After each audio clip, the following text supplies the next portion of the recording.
Mi Radio TV, con el auspicio de Radio Océano 98.1 y Universidad Católica del Norte, presenta En Confianza, historias de vida.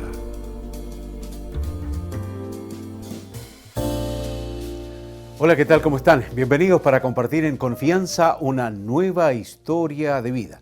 Tal como lo hemos promocionado, nuestro invitado de hoy es un destacado académico de la Universidad Católica del Norte, sede Coquimbo, doctor en ciencias. Su especialidad son las ciencias del mar, la biología marina. Nos acompaña el doctor Julio Vázquez. ¿Cómo está, Julio? Bienvenido. Muchas gracias, muy buenas tardes a todos, a todas, y muchas gracias por esta invitación. Usted, mire, antes de ir con su historia de vida, lo primero que voy a decir es que su propia universidad, el año pasado, lo postuló al Premio Nacional de Ciencias Aplicadas y Tecnológicas. Bueno, un orgullo para usted, ¿no? Es un gran honor que la institución te reconozca después de tantos años de trabajar en ciencias del mar, de aportar desde la ciencia y de la interdisciplina, tratando de impactar no solamente en el conocimiento, sino que también en la calidad de vida de los pescadores artesanales, que son para nosotros un sujeto muy importante porque ellos son los que hacen la vida en el mar y tenemos que aprender de ellos.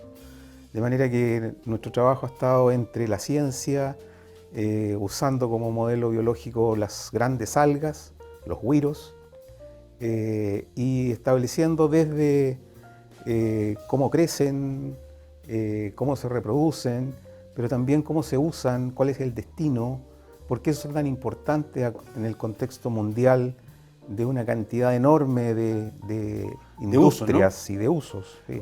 Profesor Vázquez, ¿cuánto tiempo lleva usted ya enseñando en la UCN?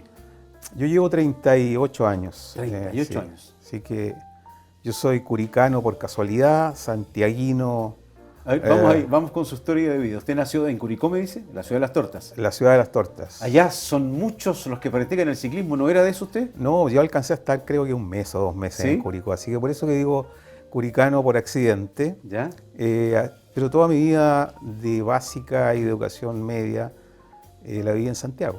¿Dónde hizo su básica? ¿En qué escuela? Hice en el Colegio La Salle, un colegio de hermanos en Avenida Osa, en Vespucio. El límite entre La Reina y Ñuñoa, por ahí. Exactamente, ahí. Ya. Y de ahí al Barros Arana. Yo soy ex Imbano. El Internado Nacional. El Internado Nacional. Ahí en la Quinta Normal. Ahí donde tanta gente famosa e importante ha cursado estudios, algunos connotados coquimbanos. ¿Se recuerdan algunos? Claro, don Hans Niemeyer. Mire, y don Hans y su hermano, que era un bioquímico, que es Premio Nacional de Ciencias, y don Hans, que era un ingeniero civil y que construyó, creo que todos los canales de regadío a nivel nacional. Y eso lo transformó en un arqueólogo, ¿ya?, y en un antropólogo, y fue él el que formó la Escuela de Antropología de la Universidad de Chile. Internado Nacional, usted estuvo internado ahí, ¿no? Sí, claro. O sea, estaba de lunes a viernes y el fin de semana. De lunes a sábado al principio. De lunes a sábado. De lunes a sábado, salíamos el sábado en la mañana, a mediodía, y volvíamos el domingo en la tarde. ¿Ahí nació su vocación por las ciencias, la biología? Yo creo que no, la verdad que creo que el Barros Arana fue una excelente escuela de vida, porque los 30 o 35 compañeros que vivían contigo, dormían contigo, vivían contigo, y hasta el día de hoy somos muy amigos, muy compañeros, nos preocupamos mucho de todos. Ahí venía gente de todo el país, ¿no?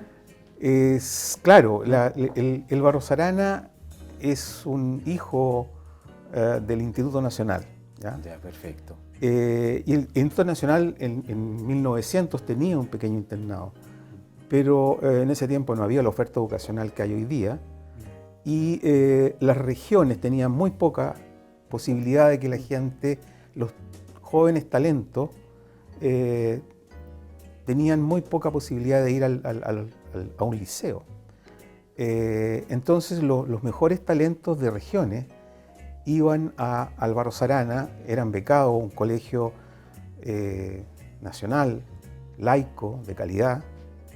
Algunos nos colamos, o sea, porque no puedo decir que era talento, joven talento de regiones porque vivía en Santiago, pero fue una elección propia. Yo lo que sí quería era estudiar en ese colegio, porque tenía un referente, un familiar, que yo lo admiraba mucho, y siempre me contaba este compañerismo, las discusiones en música, en arte. Era un colegio muy rico. Imagínate que en ese tiempo, en la Quinta Normal, donde estaba Álvaros Arana, estaba la Escuela de Veterinaria y la Escuela de Agronomía y Forestal de la Chile. Y ellos usaban nuestros laboratorios para hacer las asignaturas básicas, física, química, biología. O sea, teníamos una infraestructura maravillosa. Estamos conversando con el profesor Julio Vázquez Castro, doctor académico de la UCN. La vocación, le hice la pregunta recién, la vocación de la biología, de las ciencias, ¿de dónde viene? ¿Cuándo nació? Yo creo que viene un poco de la observación de la naturaleza, pero yo diría fundamentalmente al principio por el gusto a los caballos. ¿Los caballos? No al rodeo, sino que a la hípica. Mi abuelo era un preparador de caballos en el Hipódromo Chile. Preparó en todo Chile, incluso en Antofagasta, en Viña del Mar.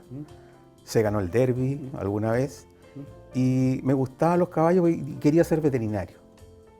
Entonces mi primera preferencia, en ese tiempo yo soy la segunda generación de la prueba de aptitud académica. O sea, no teníamos idea cómo postular, qué es lo que era una prueba de selección múltiple. Y mi primera preferencia fue veterinaria. No quedé en segunda oportunidad. Así que me fui al pedagógico y ahí me di cuenta que la verdad que la veterinaria era un vehículo para ir hacia la naturaleza, hacia la biología. Y en ese tiempo no habían profesiones muy asociadas a la ciencia. Se llegaba a la biología, a la ciencia en general. ¿Al pedagógico llegó a estudiar qué? Pedagogía en biología. Pedagogía en biología. Claro. ¿Ya? Y mis profesores en biología y después en la Universidad de Concepción, al año siguiente que me trasladé a Concepción, eran médicos cirujanos, químicos, farmacéuticos, veterinarios, por supuesto, que era la forma en que se llegaba a ser un científico. Me cuenta que al año siguiente se traslada a Concepción. Al año siguiente me traslado a Concepción y estudio licenciatura en biología. Licenciatura en biología. En la Universidad de Concepción hasta el año 73. ¿Año del golpe militar? ¿Alcanzó a terminar? No alcancé a terminar. ¿Cuánto le faltó? Me faltó un año o 8 meses. Me faltó muy poco. ¿Ya? En ese tiempo yo era secretario del centro estudiante de la pequeña escuela de, de biología de la Universidad de Concepción, que era una escuela muy pequeña. Seríamos 60 en total. Medicina eran 100, derecho, la ingeniería eran miles. Pero bueno, el golpe generó un impacto fuertísimo en los estudiantes. Muchos fueron expulsados, muchos profesores también. ¿Usted lo expulsaron? Claro, fui detenido. Estuve detenido un tiempo en la isla Quiriquina. Expulsado de la universidad, por lo tanto... ¿Por el solo hecho de haber sido secretario de esta así es, agrupación de estudiantes? No tenía armas, ni tanques, ni nada. ¿Qué hizo académicamente? Después de esto, bueno... para poder terminar, seguir con su estudio. Tenía la posibilidad de viajar al extranjero a donde yo quisiera, podría haberme asilado, pero decidí irme a Perú porque tenía un familiar, una hermana de mi madre, y podía ir y volver.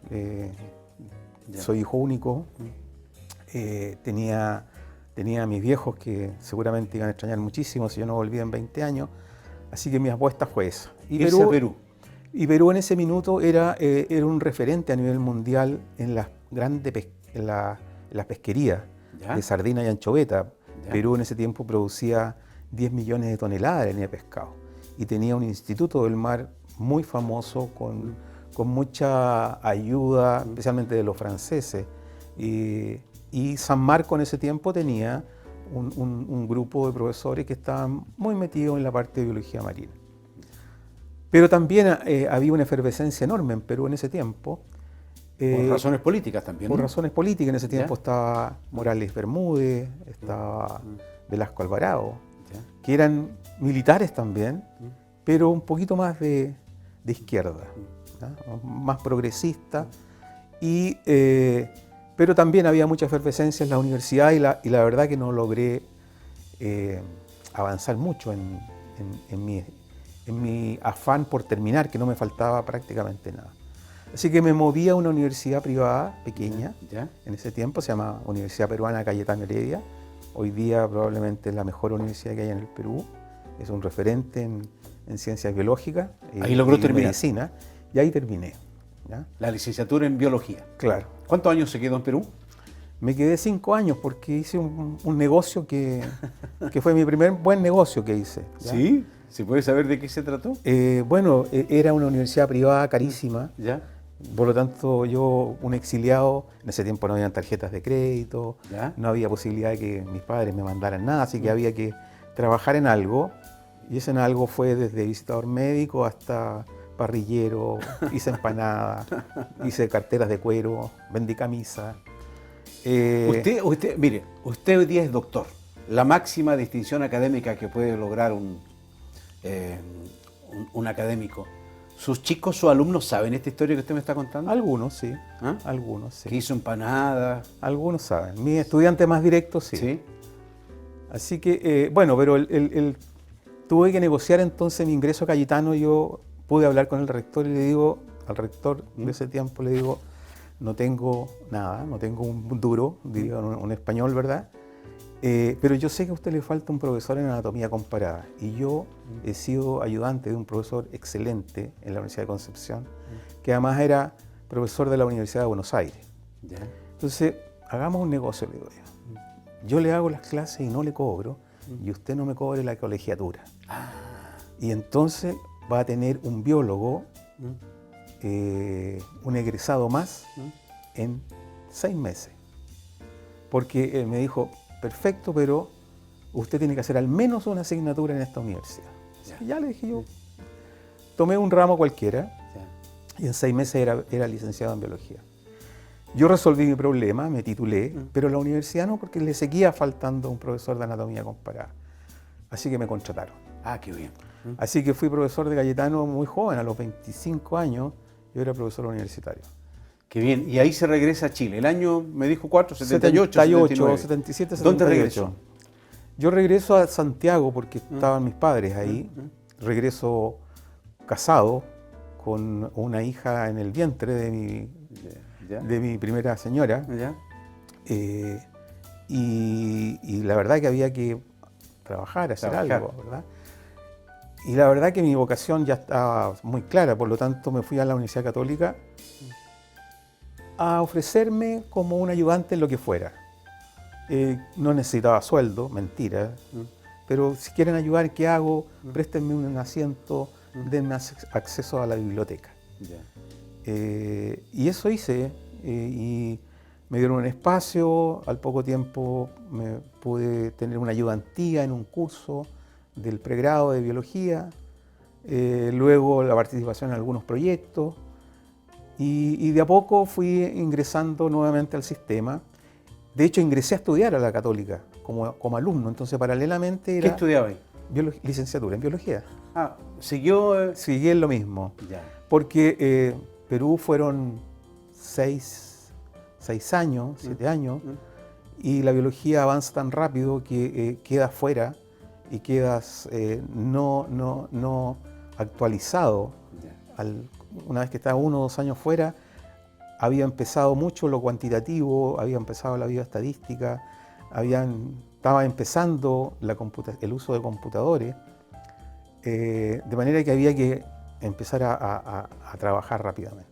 Usted me contaba en la interna que hacia el año 1978 el conflicto entre Chile y Argentina por el canal Beagle, Pinto, Lennox, ¿cómo se llamaban esas islas? Pixton, Lennox y Nueva. Fue fundamental en su formación y una de las mayores experiencias de su vida. Quiero que me cuente. Bueno, eso yo te diría cambió diametralmente la vida de muchos, los que estábamos en ese minuto en el laboratorio de la Universidad Católica, pero también en gente de la Universidad de Concepción y algo otros científicos de la Universidad de Chile, de la Estación de Biología de Montemar. Y quien era el profesor, mi profesor con quien yo hice mi tesis, Premio Nacional de Ciencias, fallecido hace muy poco, Bernabé Santelice. Llega el rector delegado en ese tiempo de la Universidad Católica. Bernabé usaba a las algas también como su modelo biológico. ¿Quién era ese rector delegado? El rector Suet. ¿Alfonso Suet? Alfonso Suet. Ya, Alfonso Suet. Vicealmirante. Y llega con quien era el segundo de a bordo en ese tiempo de Merino, el almirante Lemaine. Y le dice, y le pide a Bernabé, le dice, tenemos que poner gente, actividad en el sur de Chile. Estamos con un conflicto por la predominancia en el océano suraustral. Hay 3, 4 islas que son como la división del estrecho y del canal Beagle, y tenemos que mostrar presencia y tenemos que tener argumentos de cualquier tipo que nos ayude a mantener... Es como asignarle valor a la zona en conflicto. Claro, y mantener la presencia y asegurarse de alguna manera que pertenecen a Chile, ¿ya? Y un buen argumento era de que la fauna y la flora del Beagle, del canal Beagle, y de estas 3 pequeñas islas, Pixton, Lennox y Nueva, que no son más grandes que un par de rocas paradas, tuvieran una flora y una fauna cuya influencia fuera fundamentalmente del Océano Pacífico y no del Océano Atlántico. De manera que el curso divisorio de las aguas trajeran propágulos, larvas de peces del Océano Pacífico y no del Océano Atlántico. Doctor, y en términos prácticos, ¿cómo se graficó esto? ¿Tuvieron que irse al sur ustedes? Bueno, viajamos desde el año 78 en adelante, íbamos estacionalmente, invierno, verano, primavera, otoño. Siendo usted ayudante, ¿por qué quedó seleccionado? ¿Por qué lo incorporaron al equipo? Buena pregunta. Porque el año 72 yo estaba en Concepción, era estudiante de 4º año, y la Armada ofreció un curso para buzo especialista. No me diga, ¿hizo el curso usted? Y yo hice el curso y era buzo especialista, y este proyecto en especial sobre el estudio del Beagle y de los organismos.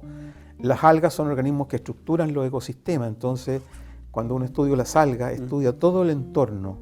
Las algas son como el gran edificio que puebla el borde costero, y cuando uno bota el edificio, todos los habitantes desaparecen.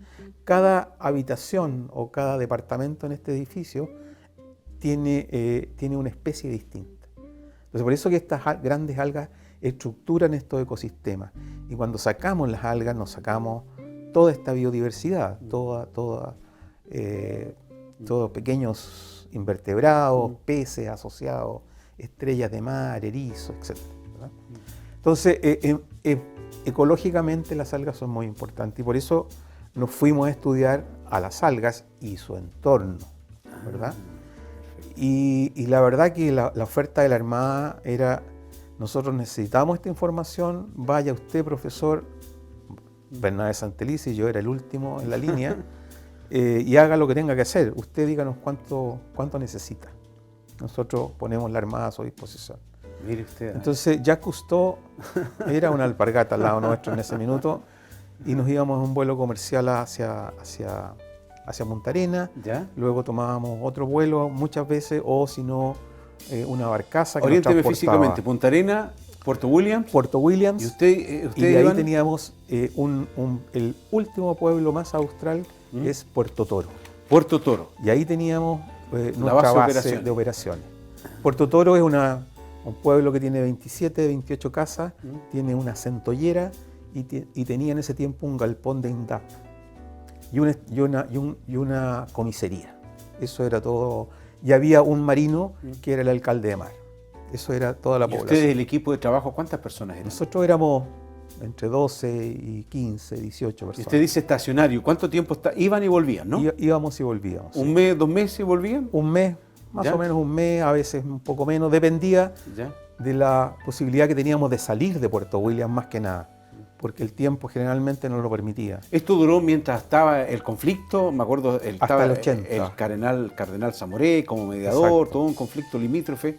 O sea, estuvieron como 2 años ustedes en esta dinámica. Sí, exacto. Entonces, yo me encargué, como era el buzo del grupo, me encargué de preparar a todos los que tenían que bucear, hacer cierto entrenamiento, a toda la logística, que no es fácil, a comprar los equipos. O sea, no es lo mismo bucear acá con los equipos que tenemos acá, con los que teníamos que ir a bucear casi al lado de la Antártica, con me imagino 4 grados o 3 grados. ¿Bajo cero? No, porque si no estaría congelado, no habríamos pegado la cabeza. No, pero la temperatura ambiente... La temperatura ambiente en el invierno son menos 15. Qué fuerte. Y buceábamos prácticamente por lo menos 3, 4 horas al día. Linda experiencia esa, ¿no? Y yo creo que eso nos marcó a muchos de los que en ese tiempo teníamos entre 25 y 30 años, que empezábamos la biología marina y empezábamos la ecología experimental y la ecología cuantitativa. O sea, los primeros experimentos para saber cómo funcionaban los ecosistemas, yo creo que se hicieron ahí en Puerto Toro. Profesor, y ya, termina esto. ¿Por qué se viene a Coquimbo usted? ¿Cómo es esa parte de la historia de su vida que usted llega a ser académico hace 35 años a la UCN, a la Universidad Católica del Norte? Bueno, yo seguí hasta el año 85 en el Laboratorio Bernabé, participando en muchos proyectos de investigación. Algunos los hacíamos aquí en la región de Coquimbo. Hicimos muchos estudios sobre el pelillo, sobre Gracilaria. Cuantificamos... ¿Esa es la lama que uno le dice? La lama, claro. Lo que está en la herradura. Entre paréntesis, ¿por qué tanta lama en la herradura? Bueno, hoy día hay mucha lama porque se cultiva. Es la única cultiva. especie de alga chilena que se cultiva. ¿Ya? Y hace 40 años habían poblaciones naturales de lama, de pelillo, ¿verdad? En Tongoy, en la herradura, en Playa Chanca, y se explotaba. Cuando los japoneses se dan cuenta de que es una alga valiosa, ¿ya? El pelillo es la materia prima donde se extrae el agar-agar. ¿Qué es lo que es el agar-agar? El agar-agar es un azúcar, como una gelatina, y que se usa mucho en bacteriología. Cuando uno tiene una enfermedad intestinal, por ejemplo, y quiere saber cuál es el antibiótico que se debe usar para poder sanar a esa persona, uno siembra muestras de fecas, ¿no es cierto?, en esta gelatina y las rodea con algún antibiótico. Entonces el antibiótico, ¿no es cierto?, la muestra de feca está en el centro, el halo de antibiótico que detiene el crecimiento sobre esta placa de agar, esta placa de gelatina, es el que tiene que usarse para aliviar al enfermo. ¿Y esa materia prima sale de esta alga? Sale de esta alga, que es una alga roja. Las algas hay 3 grupos grandes de algas: las algas rojas, las algas pardas, que son los huiros, y las algas verdes, que son, como le dicen, las lechuguinas. El luche, en Coquimbo le dicen el luche, ¿no? No, pero el luche es una alga roja. Es una alga roja, ya. Tiene color verde, pero es roja. Es como el erizo. Ya, perfecto. La especie de erizo se llama Loxequinus albus. ¿Ya? Pero cuando sale del mar es rojo. Y cuando uno lo compra en el mercado es verde. Es verde. Así que, bueno, hicimos eso. Estuvimos estudiando el recurso loco por mucho tiempo. Estuvimos descubriendo, porque no sabíamos nada, sobre las migraciones de las larvas de loco. Entendimos que una larva de loco puede pasar 90 días en la columna de agua, de manera que los locos que se producen en Coquimbo pueden migrar hasta, en 90 días pueden llegar a Arica.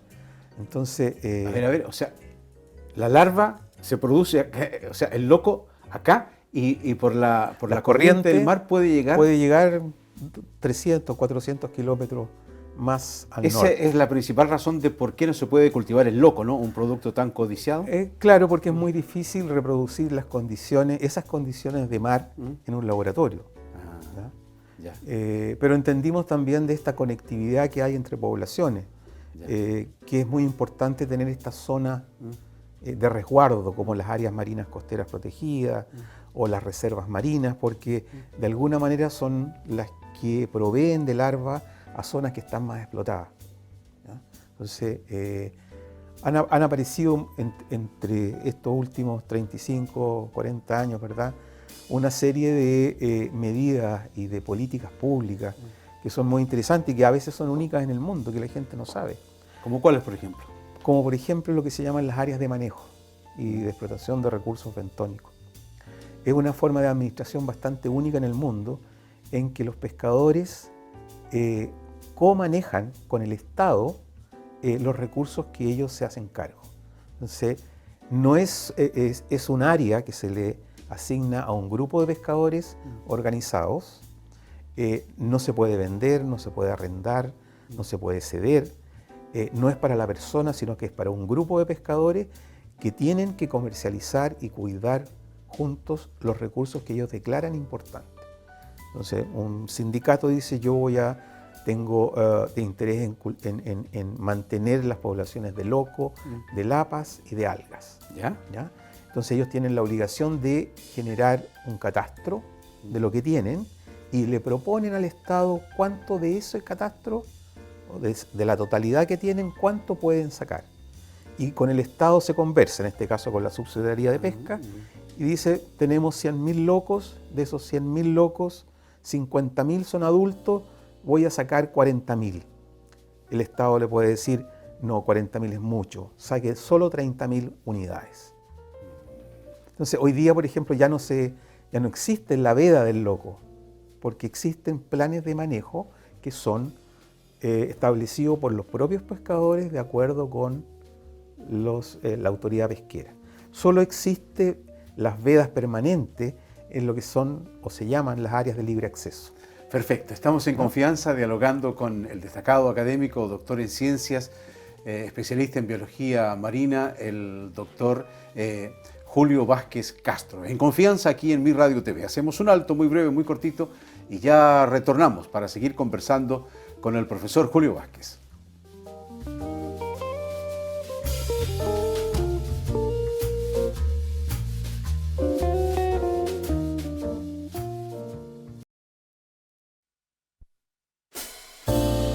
Muy bien, ya estamos de regreso para continuar en confianza con la historia de vida del destacado académico de la Universidad Católica del Norte, don Julio Vázquez Castro. ¿Cómo se ha sentido, profesor? ¿Bien? ¿Cómodo?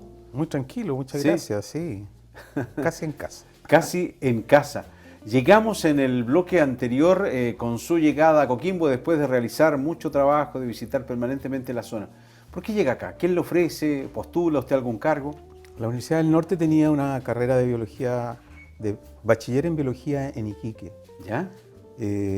Cuando se empiezan a formar las universidades regionales, muchas de las infraestructuras son cedidas a estas universidades regionales que se forman de la fusión de las sedes de la Universidad de Chile y la Universidad Técnica del Estado. Y esa sede en Iquique es trasladada a Coquimbo y se transforma en biología marina, en una carrera de biología marina. La Universidad del Norte, en ese tiempo era Universidad del Norte, es la tercera universidad o la segunda universidad que ofrece, la tercera junto con la Chile, que fue la pionera, en ofertar esta carrera a los jóvenes. ¿Ya? Y estaba casi completo el staff, o se empezó a completar, y en ese momento me ofrecen a mí porque faltaba un ecólogo, y yo lo que hacía era estudiar las relaciones entre el ambiente y los organismos que habitan, y un ecólogo marino, y yo trabajaba tanto en ambientes intermareales, que es esa fase que queda entre la subida y la bajada de la marea, y los ambientes submareales bajo el agua. Entonces, era como el personaje que necesitaban en ese minuto para primero servir la docencia en ecología y luego empezar una línea de investigación en ecología marina, porque ya las universidades empezaban a ser medidas por la productividad de sus académicos. en contrario a lo que todo el mundo piensa, que las universidades tienen mucho dinero para hacer investigación. Nunca las universidades han tenido dinero para hacer investigación. Entonces, ¿cómo es eso? los investigadores, los científicos tienen que ir a buscar recursos externos, tienen que ir al Estado principalmente para buscar financiamiento. La investigación científica es muy cara. En el caso nuestro, los equipos de buceo eran caros, había que tener un vehículo para transporte, los laboratorios, la implementación de microscopios, lupas, todo eso es generalmente gestión de los académicos. ¿Y cómo compran los académicos eso? Con proyectos, con propuestas de investigación, y esas propuestas de investigación, la moneda de cambio, el resultado es la publicación científica. Y en la medida que uno va publicando, va teniendo una cierta posición en un ranking, y una buena propuesta con un buen ranking, es decir, con un buen currículum productivo, es una propuesta ganadora. Y empezamos entonces a formar un equipo que dura hasta el día de hoy, estudiando los ecosistemas marinos, intermareales y submareales, incorporando a los pescadores artesanales en nuestra propuesta, haciendo mucha interdisciplina. En algún minuto, por ejemplo, me interesó un poco contar la historia sobre cómo se desarrolla la pesca artesanal, por qué los güiros. Trabajamos con un antropólogo de la Universidad de Barcelona, o también cambiamos muchas veces en varios frentes. Si bien es cierto, yo soy un ecólogo tradicional que tiene que ver con cómo crecen las algas, cuándo crecen, cómo se reproducen, cómo es su ciclo de vida, tanto en laboratorio como en el mar. En algún minuto nos interesó saber por qué estas algas son tan importantes y para qué sirven. Fuimos incorporados en un proyecto de Unión Europea, principalmente con Alemania, pero también con Suiza, Francia y Portugal, para estudiar la trazabilidad de la materia prima, porque lo que se extrae de estas algas es un producto muy importante para la biomedicina, pero también muy importante para un montón de industrias que la gente no sabe. Ese detalle es importante, porque uno dice, ¿por qué es tan importante no solamente el trabajo científico de ustedes, sino que también en la producción mundial de muchas áreas industriales, las algas? Bueno, primero quiero decirte que a veces el científico le cuesta bajar al mundo real, y se queda en el laboratorio, se queda en el paper, se queda en el artículo, y lo que nosotros hemos desarrollado, yo te diría, es ecología aplicada. ¿Cómo podemos realmente aumentar la calidad de vida de nuestra gente, de nuestros pescadores, de nosotros mismos, ¿verdad? ¿Cómo ayudamos a la economía nacional? ¿Cómo ayudan, por ejemplo, a los pescadores? Usted me contaba que tenía muy buena relación con el pescador artesanal. Claro, entonces lo primero que aprendimos que de lo que se extrae de las algas que yo trabajo, que son los güiros, las algas café, es un azúcar que se llama alginato. Y ese alginato sirve para un montón de cosas, ¿ya? ¿Cómo cuáles? Como levantarse y acostarse, como dije yo alguna vez en una entrevista. Lo leí en alguna parte. La gente se acuesta y se levanta con alginatos. Se lava los dientes, alginato. Las damas se maquillan, la base de los cosméticos es alginato. Se pone una ropa de color, el fijador del color en los textiles es alginato. La comida de las mascotas se aglutinan con alginato. Y en este proyecto de Unión Europea lo que buscábamos era producir materia prima, algas, pero sin contaminantes. Los pescadores lo que hacen es sacar, lo exponen al medio ambiente, y ahí hay una cantidad de vectores que contaminan la materia prima. ¿Por qué necesitamos una materia prima sin contaminantes? Porque el alginato es lo más parecido al fluido interno celular, de manera que uno puede incorporar a través de un injerto, de un implante, algún principio activo que uno quiera incorporar para solucionar algún problema o alguna enfermedad crónica no transmisible. Por ejemplo, la diabetes. Un diabético dependiente, insulino dependiente, necesita de muchas inyecciones al día.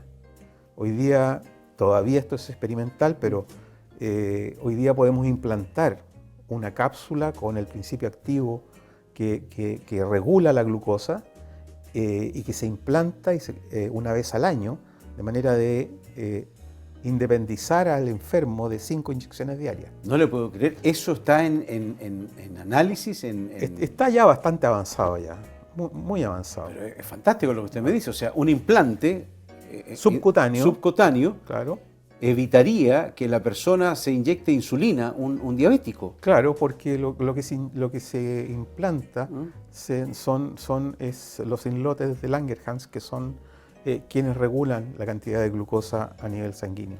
Con toda su experiencia y conocimiento, ¿cuánto podría ya estar a disposición de la humanidad? Yo creo que en los próximos años, 4 años, 5 años.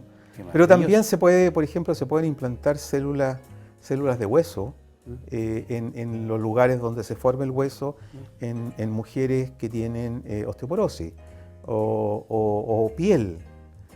Hoy día uno puede inducir la transformación celular desde células umbilicales, por ejemplo, y por eso que hoy día hay bancos de células madre, ¿verdad?, que guardan el cordón umbilical, y uno puede sacar esas células y puede transformarlas en células, se llaman células totipotenciales, y las puede transformar en hígado, en riñón, en páncreas, en corazón.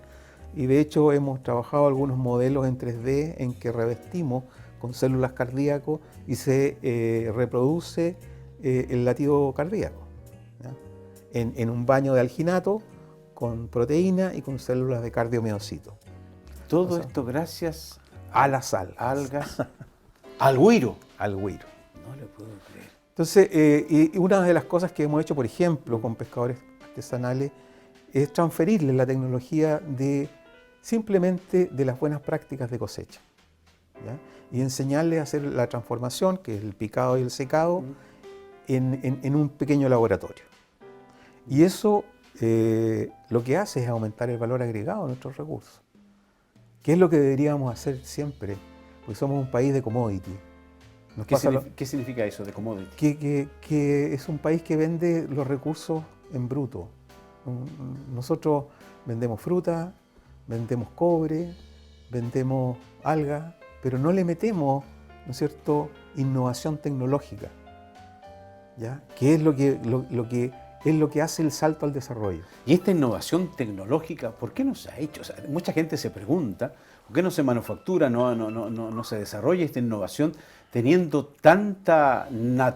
Hemos sido bendecidos por la naturaleza. No solamente el cobre, usted me está entregando un conocimiento absolutamente nuevo de todo lo que significa toda esta naturaleza de algas y que son materia prima de tantas industrias.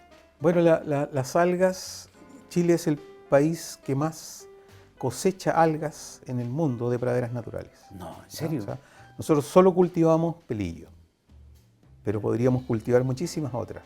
El país que la lleva en esto es Japón, pero tiene mares que son muy tranquilos. Nosotros tenemos ese mar que tranquilo te baña. Alguien hizo la canción nacional en un día que estaba muy quieto el mar.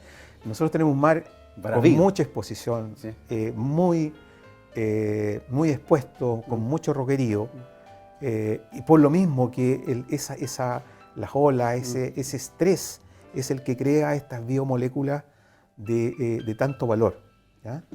Pero tenemos un mar muy rico, con muchos nutrientes, y muy pristino, diría yo, porque la mayoría de las grandes ciudades tienen al menos plantas de tratamiento primario.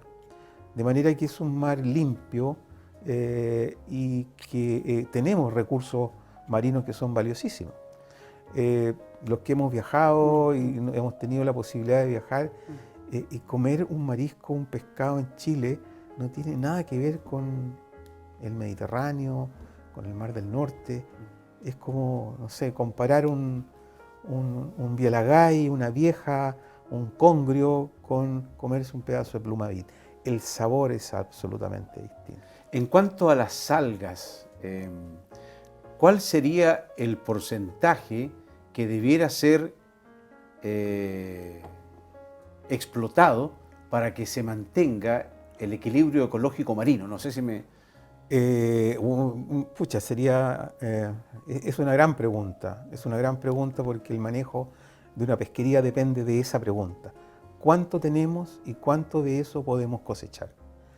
En la pesca hay cuotas, pero en la pesca cuotas, en la explotación de las algas no hay. También hay cuotas, ¿Sí? y hay restricciones sectoriales. Ya. No se puede cosechar en Arica y Parinacotas, tampoco en Antofagasta. Se puede cosechar una cantidad que se establece anualmente en la región de Atacama y Coquimbo, ¿ya? La regulación está hecha para el norte de Chile, aun cuando tenemos algas a lo largo de todo nuestro litoral. De hecho, las reservas más grandes del mundo de algas están al sur de los 42 grados, que es Puerto Montt. El gran tema de la industria de las algas es que el costo más grande, porque como es un commodity que se exporta seco picado, el costo más grande de ese proceso es el secado. Por lo tanto, la industria de las algas, desde el punto de vista de la recolección y cosecha, está asociado al desierto. Por eso que está acá.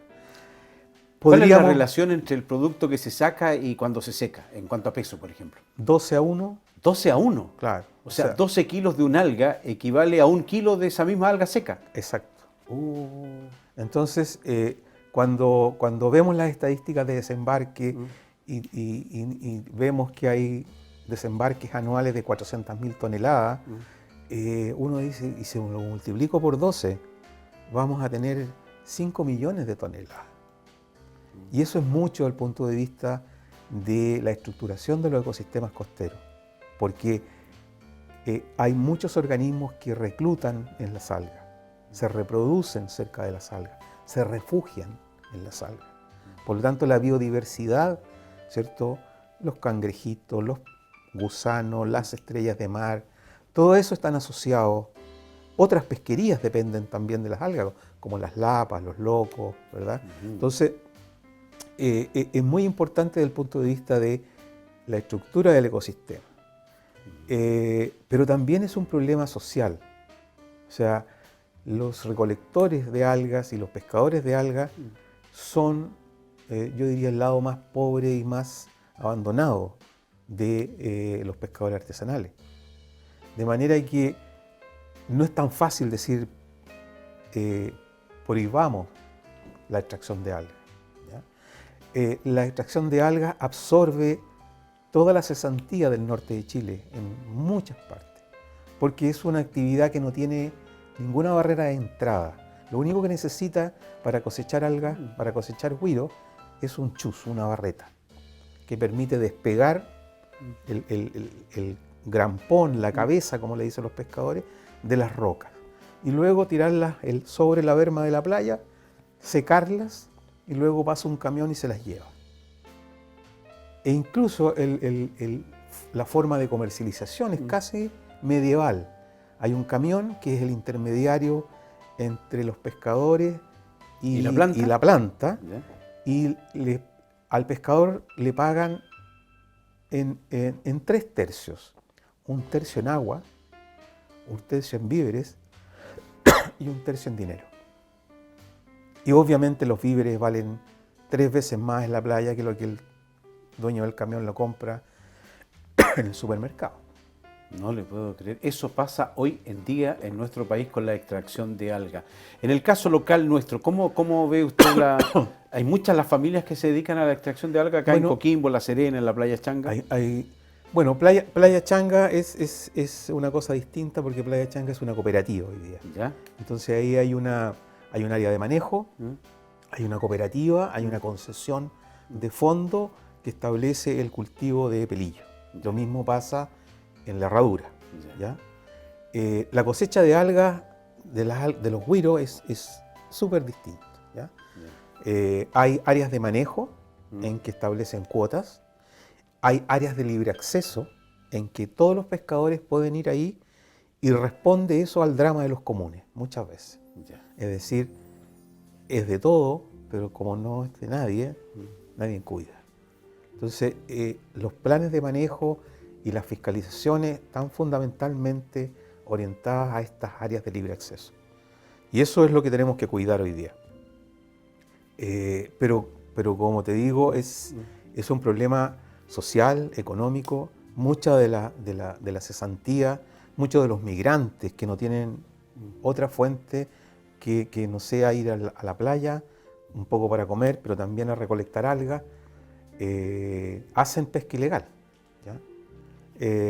Y el gran problema es que los pescadores formales, los pescadores de siempre, pescadores de generaciones, conocen su entorno, conocen las prácticas y las buenas prácticas, pero los esporádicos, los ilegales, no hay cómo hacerlo. Estamos conversando con el destacado académico de la Universidad Católica del Norte, don Julio Vázquez. Julio, usted ya lleva 35 años de labor académica, es director del programa de doctorados de la universidad y en un trabajo en conjunto, entiendo, también con otros centros de estudios superiores de la región, ¿no? Con la Universidad de La Serena, ¿sí? Y con el CEASA, que es un centro que pertenece a la Universidad de La Serena, a la Católica del Norte y al gobierno regional. Sí. Es un centro que inicialmente fue financiado por CONICYT, pero que hoy día es como el brazo armado del gobierno regional en todo lo que tenga que ver con temas ambientales. El CEASA. Perfecto. ¿Ya? Y en estos 35 años, bueno, nosotros fuimos los creadores del CEASA, le dimos el sentido, identificamos hace 20 años, ¿verdad?, cuáles eran los grandes problemas ambientales que se nos venían. Y dijimos que íbamos a estudiar los efectos del fenómeno del Niño y del cambio climático en la producción natural y bajo cultivo de nuestra región de Coquimbo. Le hago una pregunta que es obvia para un científico. ¿Cómo debe enfrentarse esta crisis hídrica que tenemos en la región? Bueno, yo creo que tenemos que empezar con usar el agua de mar. No nos queda otra alternativa. Nosotros no tenemos napas, tenemos rocas fracturadas, entonces los acuíferos nos están cargando y vamos a tener que buscar soluciones más innovadoras. ¿Es difícil hacer ciencia en regiones? Hoy día con la tecnología muchísimo se ha estrechado, ¿no? Es difícil por muchas cosas. Primero porque el 80% de los recursos están en Santiago. ¿Ya? El 80% de los científicos están en Santiago. Mira, ahí estamos mostrando, ahí está su facultad, ¿no? Esa es la Facultad de Ciencias del Mar. Por ahí anduvimos. El entorno que ustedes tienen ahí en la universidad es una maravilla. Mire, los estudiantes tienen un paraíso para estudiar. Bueno, eso ha sido un capítulo muy importante, yo diría que casi lo más importante de una vida en la ciencia, que ha sido la formación de jóvenes, como dicen hoy día, formación de personas. Y orgullosamente uno tiene sus estudiantes. Cuando uno habla de sus estudiantes, no son todos los que han pasado por el aula, sino que son los que han hecho la tesis con nosotros, ¿ya? Entonces esos son más especiales que el resto. Y hoy día hay estudiantes nuestros en todas las universidades a nivel nacional con un mayor éxito que el que hemos tenido nosotros, y eso es súper gratificante, que nuestros estudiantes sean mejores que el maestro. Eso quiere decir que el posicionamiento de la Universidad Católica del Norte en esta área de biología marina, de ciencia del mar, están en un nivel alto y reconocido por el mundo académico nacional, ¿no? Yo creo que primero creo que somos la Facultad de Ciencias del Mar más grande a nivel nacional. ¿Ya? Y me atrevería a decir más grande en Latinoamérica. Tenemos una facultad con 40 jornadas completas. Somos más o menos 150 personas entre técnicos y personal de apoyo a la academia y académicos. Creo que somos referentes a nivel de estudios científicos costeros, incorporando al hombre como un sujeto de estudio, ¿verdad? De manera que sí, y creo que hemos posicionado a nuestros estudiantes en lugares de privilegio y lo están haciendo muchísimo mejor que nosotros. ¿Qué importancia tuvo en todo este desarrollo de esta Facultad de Ciencias del Mar el profesor Alfredo Sea? Alfredo fue el gestor del centro de Coquimbo, lo que se llamó en algún minuto el Centro de Investigaciones Submarinas. ¿Ya? El proyecto de Alfredo era tener un centro que ayudara a la industria a avanzar en lo tecnológico, en lo ingenieril, ¿ya? Él convocó a oceanógrafos, a ingenieros costeros, y pretendía que no que fuera una universidad, sino que un instituto de estudio en que desarrollara mucha actividad de buceo, muy tecnológica, con mucho cuidado, que desarrollara la baromedicina. De hecho, él fue el que trajo la primera cámara hiperbárica a la región. En ese tiempo no había nada desde Valparaíso al norte, de manera que fue, y que fue muy fundamental interesante para la protección de los buzos, ¿no? Así es. ¿Sí? Ahora, al principio, yo diría hasta el año 80, empezábamos como una facultad pequeña, con poquitos estudiantes. El gran salto de la Facultad de Ciencias del Mar, tanto de la biología marina como de la acuicultura, viene con la donación de la Agencia de Cooperación Japonesa, la JICA, el año 85. La universidad recibe una donación de aproximadamente en ese tiempo de $5 millones, en que nos permite construir este edificio que tenía mucho que ver con la preparación y la enseñanza de pescadores artesanales y de la incorporación de la acuicultura. Y también nosotros aprovechamos esa instancia, ¿verdad?, para crecer como facultad, y pudimos desarrollar una serie de cultivos que hoy día son emblemáticos. El cultivo del ostión fue desarrollado en nuestra facultad, el cultivo de las algas en nuestra facultad. Trabajamos mucho tiempo en erizo, los abalones fueron desarrollados en nuestra facultad.